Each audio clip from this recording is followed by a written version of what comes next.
Assalamualaikum warahmatullahi wabarakatuh. Berjumpa kembali di pembelajaran Pendidikan Agama Islam dan Budi Pekerti untuk kelas 5 SD. Marilah kita awali dengan membaca basmalah bersama-sama. Bismillahirrahmanirrahim. Baiklah anak-anak sekalian, dalam kesempatan kali ini harapannya adalah kalian semua sehat dan baik-baik saja di rumah.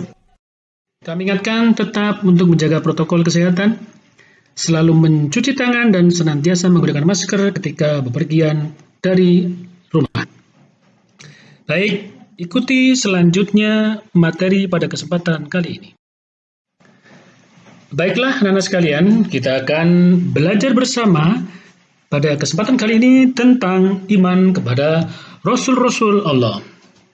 Tahukah kalian apakah iman itu? Iman artinya percaya. Sehingga iman kepada Rasul artinya adalah percaya bahwa Rasul itu adalah utusan Allah. Iman kepada Rasul Allah ini merupakan bagian dari rukun iman yang nomor 4. Kemudian setelah itu, kita akan membahas tentang perbedaan pengertian Nabi dan Rasul. Sebagaimana yang telah kita ketahui bahwasanya ada sedikit perbedaan antara Nabi dan Rasul. Pertama adalah Nabi adalah orang laki-laki yang menerima wahyu dari Allah, akan tetapi dia tidak wajib untuk menyampaikan kepada umatnya. Itulah Nabi. Sedangkan Rasul sama, yakni orang laki-laki yang menerima wahyu tetapi dia wajib untuk menyampaikan kepada umatnya. Itulah perbedaan Nabi dan Rasul. Setelah kita mengetahui tentang perbedaan Nabi dan Rasul, maka kali ini kita akan berdiskusi tentang perbedaan jumlah Nabi dan Rasul. Nabi diperkirakan jumlahnya adalah 124.000, sedangkan Rasul itu 313. Dan Rasul yang wajib kita imani, Nabi dan Rasul yang wajib kita imani berjumlah 25 orang Nabi dan Rasul. Adapun setelah ini kita akan membahas tentang asal-usul kata Nabi dan Rasul. Perhatikan baik-baik, Rasul itu asal katanya adalah arsala dari bahasa Arab. Apa arti arsala? Arsala artinya mengutus. Sedangkan Nabi yang juga berasal dari bahasa Arab, asal katanya dari naba, artinya ditinggikan, atau juga kata naba'a, yang artinya berita. Sekarang kita akan membahas para rasul-rasul yang memiliki kitab suci. Jadi tidak semua rasul mempunyai kitab suci. Ada 4 rasul yang memiliki atau yang menerima wahyu berupa kitab suci. Yang pertama adalah Nabi Daud alaihissalam menerima kitab Zabur. Kemudian Nabi Musa menerima kitab Taurat. Nabi Isa alaihissalam menerima kitab Injil.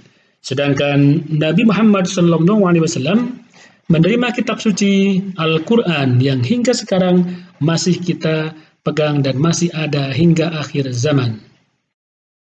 Setelah kita membahas tentang perbedaan, kemudian tentang asal-usul kata Nabi Rasul, maka kali ini kita akan berdiskusi tentang tugas-tugas Rasul Allah. Apa saja?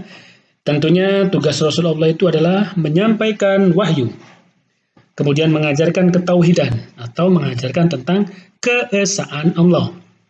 Yang ketiga adalah memperbaiki akhlak, perilaku dan moral umat yang sudah rusak. Dan yang keempat adalah menyampaikan informasi-informasi gaib seperti surga, neraka, pahala, dosa, dan lain sebagainya. Itulah tugas-tugas Rasul Allah. Untuk kita lebih mengenal Rasul dan Nabi itu, kita akan membahas tentang sifat-sifat wajib Rasul atau Nabi. Sifat wajib itu adalah sifat yang harus dan ada dimiliki oleh Nabi atau Rasul. Itu sifat wajib. Di antaranya adalah siddiq. Artinya Rasul itu pasti jujur dan benar. Kemudian tabligh, Rasul itu wajib menyampaikan. Yang ketiga adalah fatona, artinya cerdas.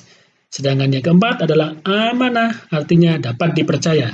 Jadi Rasul ini harus memiliki sifat-sifat keempat ini yang dinamakan dengan sifat wajib Rasul. Setelah kita membahas tentang sifat-sifat wajib, sifat yang harus ada pada diri Rasul, kali ini kita akan membahas sifat-sifat mustahil. Apa sifat mustahil itu? Sifat mustahil adalah sifat yang tidak dimiliki oleh Nabi dan Rasul. Tentunya memang tidak dimiliki. Apa saja sifat mustahil itu? Kazib atau kizib, artinya dusta. Mustahil, tidak mungkinlah Rasul itu dusta. Yang kedua adalah kitman, menyembunyikan wahyu tidak mungkin. Dan yang ketiga adalah khianat, artinya tidak dapat dipercaya. Mustahil, tidak mungkin Rasul itu tidak dapat dipercaya. Dan yang terakhir adalah baladah, artinya bodoh. Tidak mungkinlah Rasul itu seorang yang bodoh, dia harus fatonah, cerdas. Itulah sifat-sifat mustahil, sifat yang tidak dimiliki oleh Nabi dan Rasul. Sementara itu ada namanya sifat jaiz Nabi dan Rasul. Apakah sifat jaiz itu? Sifat jaiz adalah sifat kemanusiaan biasa. Bisa salah, bisa benar, bisa sedih, bisa gembira. Sifat manusia biasa. Dan itu pun Rasul memiliki sifat jaiz.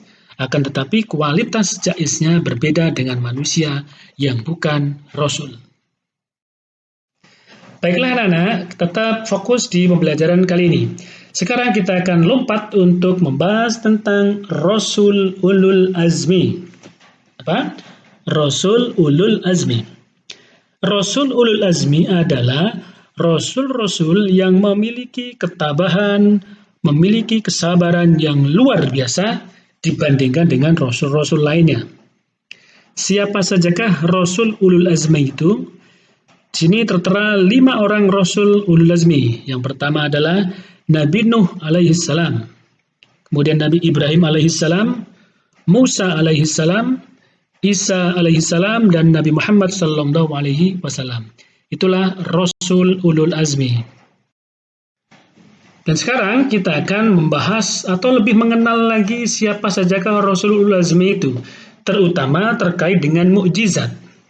Tahukah kalian apakah itu mukjizat?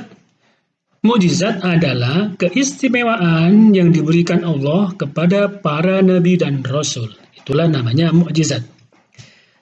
Rasul Ulul Azmi ini terkait dengan mukjizatnya adalah sebagai berikut. Nabi Nuh alaihissalam, mukjizatnya adalah membuat bahtera atau perahu besar saat terjadi banjir tsunami besar ketika itu. Kemudian Nabi Ibrahim alaihissalam mempunyai mukjizat tidak hangus dibakar oleh Raja Namrud. Nabi Musa alaihissalam memiliki banyak sekali mukjizatnya. Yang dapat kita simak pada kesempatan kali ini adalah tongkat beliau bisa membelah lautan. Kemudian tongkatnya juga bisa menjadi ular besar. Ketika itu Nabi Musa hidup pada zaman Raja Fir'aun. Dan Nabi Isa alaihissalam nabi yang begitu banyak sekali mukjizatnya. Di antaranya adalah berbicara saat masih bayi, kemudian menghidupkan orang yang sudah mati, menyembuhkan orang buta, melihat isi di dalam rumah, kemudian menghidangkan makanan dari langit, membuat burung dari tanah. Dan masih banyak lagi mukjizat Nabi Isa yang belum bisa kita tulis di tayangan kali ini. Dan yang terakhir adalah mukjizat Nabi Muhammad SAW, yakni Al-Quranul Karim, kitab suci umat Islam yang sampai kini masih ada dan berlaku. Kemudian mukjizat yang lain adalah Nabi Muhammad membelah bulan dan Nabi Muhammad diperintahkan untuk Isra Mi'raj menuju Sidratul Muntaha. Anak-anak sekalian, setelah kita membahas mengenal sifat, karakter, istilah, dan lain sebagainya, maka tibalah kita pada kesimpulan tentang nilai moral, pesan moral, keteladanan Rasul Ulul Azmi yang mungkin bisa kita praktikkan dalam kehidupan sehari-hari. Apakah nilai keteladanan itu? Yang pertama adalah kesabaran. Yang kedua, kejujuran. Yang ketiga, kepatuhan atau ketaatan. Yang keempat adalah kerja keras, pantang menyerah. Dan yang kelima adalah pantang menyerah itu sendiri. Inilah keteladanan yang mungkin bisa kalian tiru, kalian teladani dalam kehidupan sehari-hari. dalam kehidupan bermasyarakat ataupun di sekolah. Itulah anak-anak sekalian, pembelajaran pada kesempatan kali ini tentang iman kepada Rasul-Rasul Allah. Marilah kita tutup kajian pada kesempatan kali ini dengan membaca Alhamdulillahirrabbilalamin. Kita akan bertemu di lain waktu di acara yang sama. Jangan lupa tetap protokol kesehatan, gunakan masker, cuci tangan, dan jaga jarak. Terima kasih atas perhatiannya. Assalamualaikum warahmatullahi wabarakatuh.